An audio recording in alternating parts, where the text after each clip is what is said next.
Thanks for tuning in today. I'm John Holmes, the owner of Holmes Hobbies, and we're going to do a little bit more wheeling with the TRX-4 today.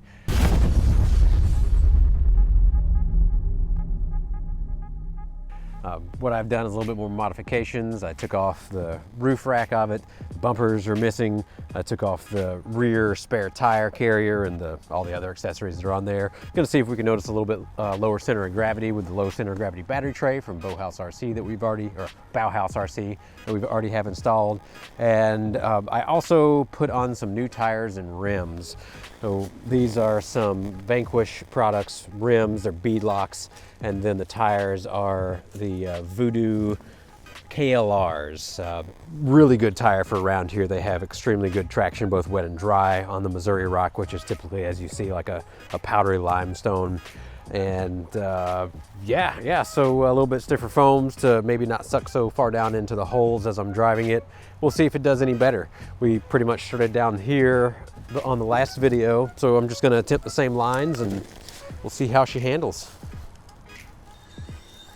So the stock tires that come on the TRX-4 are actually really good for stock tires.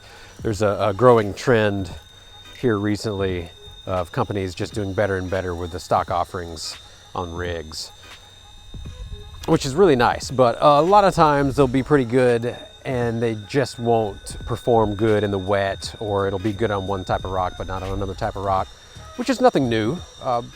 Each compound is going to have its own strengths and weaknesses. Same for tread patterns.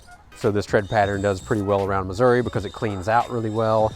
We don't have but a few sections of monolithic rock, and that means that the tires are going to get dirty when you're going in between the rock sections. Yeah, see, I'm not using any wheel speed, and this is just crawling right up. Obvious difference from the last video there. It had no problems, didn't need to bump it through. And see, now we've got so much traction that it's lifting the front completely.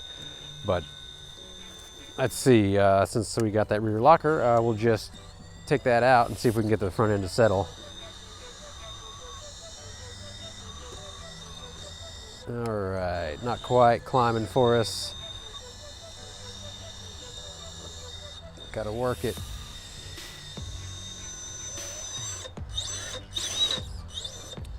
So my back left tire, back driver's tire, is what we would call high centered, and it's just got too big of a climb to make. And in this kind of case, you just have to use a little bit of wheel speed to bump through. There's really no two ways about it. But if you see that rock that's right behind that tire, it's taller than the tire itself. And so it was just eating and eating and eating, trying to climb up a vertical face, and it couldn't quite make it. So I'm gonna actually go back into the position, see if we can get it to get caught up again, and maybe we can get a low view of it getting stuck. So it just can't quite make that vertical face. Yeah, there we go, drop down, can't quite make that vertical face no matter what I do with the other tires. Hey, there we go, that kind of got it. But I think I was against the tire on or the rock that was right next to it, and that helped it. But in cases like that's when having a little bit of wheel speed and kind of knowing the vehicle really helps out. Because if you don't know how to drive the vehicle to make it do what you want to do, then it's just kind of searching in the dark for how to get it through a section. And in a big body rig like this, it takes sometimes some finesse and sometimes some wheel speed. So again, I'm gonna get kind of high centered. It's not always called high centering, but I'm gonna get high centered on those back tires to where there's just too much of a vertical climb, and they're gonna get all the traction, and it's gonna wanna make me flip back. And my way around it is either gonna be moving closer to the cameraman so that we have a little bit less of an angle, or I can try a little bit of wheel speed hop. So I'm gonna give it, half of a wheelbase of room, and then, I see we got up there, but I couldn't quite stay up there. So a little bit different angle, and it walks right up. But that wheel speed hop gave me the ability to do that. So obvious difference in these tires. Huge amount of traction gain over those stockers. And that's partially the foam tuning and partially the compound themselves. The Voodoo tires, I believe that these are their medium compound. I forget what color that is. It's not gold, it's not blue, so it's probably red. So combined with taking some items off of the top of the rig, getting that center of gravity lower, and these new tires, it's just walking some sections that I was having problems with and having to give a little bit of wheel speed bump before. So now we are actually high centered in the center, like right behind that front axle. There's a drive shaft, and the links are just getting caught up on that rock. Probably hard to see with the camera angle, but that's what's happening. And in this case, I really don't have any options because I'm going straight over this. It's called a breakover. So what I'm gonna do is, again, just a little bit of wheel speed, try to get lined up so I can do this and not hit the gates. There we go, just bounce right over. And then if we're driving scale, we wanna slow down real fast so it doesn't look like we're just bouncing over the rocks. And I'm not afraid to bash this rig by any means. I have 3 of these TRX-4s. So this is gonna show us what happens when you unlock the rear. I'm gonna unlock the rear and it should let that front end just, settle right back down. Lock the rear back up. And I'm just doing all this in first gear. Slow and controlled, because sometimes that's a lot of fun. Oh no, this is probably gonna tip over, so I'm gonna unlock that rear again, and hopefully it's gonna let that front bite, let the rear settle down. Yep, just like that. I'm gonna lock the rear back and keep on chugging. Oh, I got them all unlocked. Wrong way, there we go, lock them back up.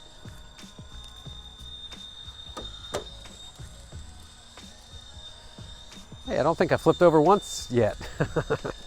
I shouldn't talk about that because I probably will flip over. We've got a little trash on the rig. There we go. I'm gonna take a line back up this. So obviously, if you watched the last video with the Bowhouse RC low center of gravity tray, between that video and this video, just changing the tires out and removing some of the weight off of the body, huge difference in capability of the rig. It's driving a lot easier.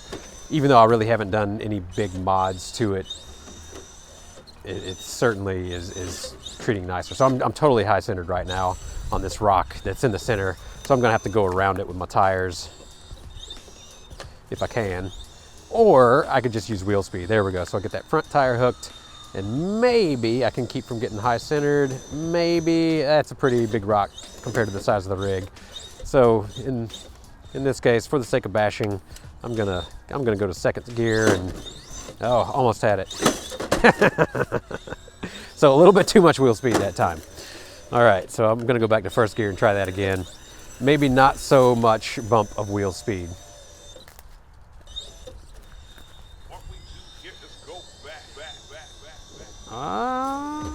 Yep, not quite. I'm just digging out a hole. So a little bit more wheel speed, but not too much, or else I'll just jump right over the entire thing. There we are. Still a little bit too much wheel speed, but I at least got past the obstacle there. And let's see if I can get that rear tire.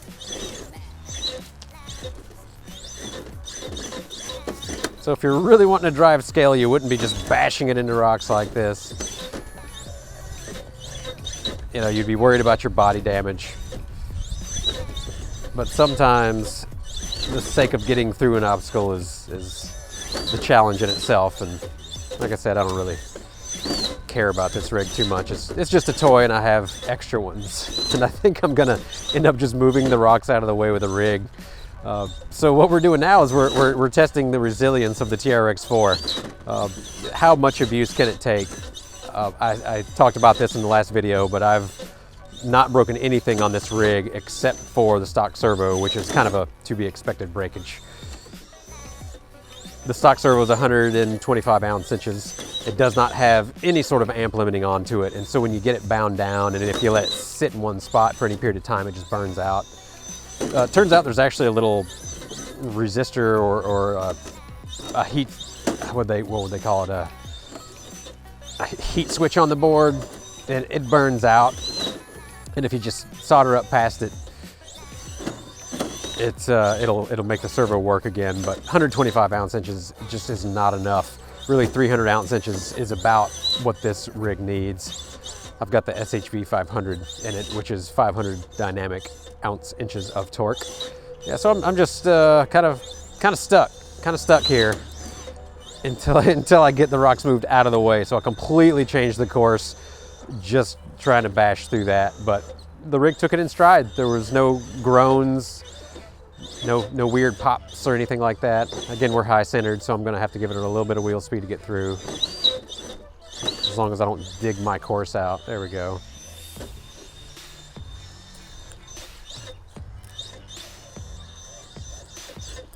High centered again. A lot of rip wrap on this course. It's just kind of a loose fill. Bash it. There we are. So back into some more known sections. Gonna unlock the rear and see if I can get the front to pull around a little better. Oh no, I hit a gate. Well, I was trying to avoid that gate, but oh well. Now I'm just trying to get over this rock and line myself up to where I don't hit the next set of cones, and got it. And just like going in the opposite direction, this breakover may present a challenge to the rig. And going in the opposite direction, not so much.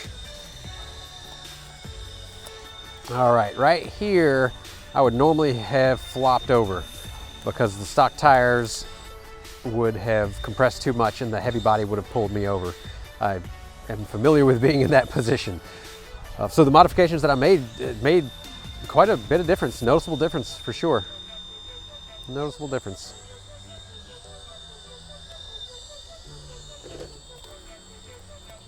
Cool. Yeah, right there I would have tipped over with the stock tires and with everything on the body stock. Not really sure where I'm going here. I'm going this way. All right. And just because it's a TRX-4, time to go fast. We'll open up these differentials and yeehaw, bounce her around. Wow. I really haven't tested if this 1800 kV revolver will pull wheelies from a standstill. So let's give it a shot. Yeah, a little wheelie there. A little forwards and backwards, and it will definitely pull some wheelies. Oh yeah, yeehaw, get it. Oh man, this rig shouldn't be as fun as it is. Being that I'm kind of a competitive style crawler and that I don't really like bashing, I'm not into fast vehicles. This is kind of an odd duck in the arsenal. It has the 2 speeds, and I've always been really against 2 speeds, but their ratio differences between first and second really make the 2-speed worth it. And also the design of the 2-speed transmission. It's got so little slop as compared to even single-speed transmissions. Like the next best is going to be the SCX-10 style transmission. And it has more slop in it than this one does, and the TRX-4 does in first gear, which is amazing, honestly. So the Traxxas has really changed my mind about that totally would not have been possible a couple of days ago. They've really changed my mind about the 2-speed transmission. And so for a fun aspect, it's that. It is fun. It's fun to just be able to kind of bash around sometimes. Or, okay, so right here, I could crawl out slowly, or I can get it into second gear and just kind of pop out. And again, the rig has not broken with this sort of abuse. It's somewhat amazing, but they're Traxxas. They know what they're doing. They're really good at engineering, and they did a good job on the rig. So I'll stop praising them on this aspect, but yeah, it's well done all around. So I guess that's pretty much a wrap. Again, I could just keep crawling here until the rig was dead, 2 hours or so on this battery pack. Still using the 3500, I think, yeah, 3500s from Helios RC, 3-cell, 30C discharge. Doing great. No heat problems. I'll check the heat just while we got everything here and stopped. It's always good to check things over after a run, especially with new parts. More traction with the tires, it's more than likely going to cause a little bit more heat. The battery, almost stone cold, just a teeny amount of heat on that, which is to be expected in this cold weather. It's about 56 Fahrenheit today or so, maybe 50. The ESC, there's pretty much no discernible heat, just a teeny little bit maybe. It's not even ambient. Motor, about the same, maybe 20 degrees over our ambient right now, which is also to be expected. I had it bound down pretty good in a lot of those sections there. So Yeah, not really going to be any other things to check for heat. I guess my servo, I can check that, but they run pretty cool too. So yeah, just a teeny bit of perceptible heat on there. So that's good. Everything's running well. It's always good to check your new setups to make sure that your heat is doing well and that you're not going to be overheating or breaking something if you get it bound down too much or anything. So yeah, oh, good times. We're gonna shut off the camera and then I'm gonna actually crawl around some more here and give the cameraman some wheel time, so that'll be good times. If you got any more questions, if you want to see more testing of the TRX-4 or anything like that, let me know in the comment sections. I'll certainly get to it. And yeah, that's fun times. Thanks for tuning in today. Have a good one.